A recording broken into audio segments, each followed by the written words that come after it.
Welcome to the Tech Egg. Don't get scrambled. Enjoy the video. You start by confirming model and OS, so you apply the right method. Once done, back up the current wallpaper in case you revert. Next, pick an image with the correct aspect ratio and resolution to avoid stretching or pixelation.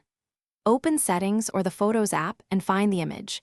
Then tap the Share or Menu button and choose Set as Wallpaper. You do this now to place the image into the System Preview stage, where you can move on to precise adjustments. You now fine-tune positioning and scale so the image reads correctly on both lock and home screens. Use pinch to zoom and drag to crop without losing key content. Avoid overzooming because that lowers visible quality. Make sure to toggle perspective or motion settings depending on whether you want parallax. Disabling it prevents unintended shifts. Once you preview both screens, adjust alignment and spacing to keep faces and important content centered. Then press Set to apply to the chosen screens.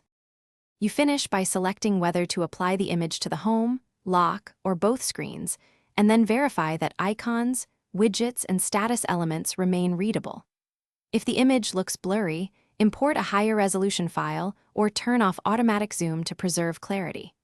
If the wallpaper refuses to align or reverts, make sure to clear any wallpaper cache or simply restart the device and repeat the set process. One quick troubleshooting tip.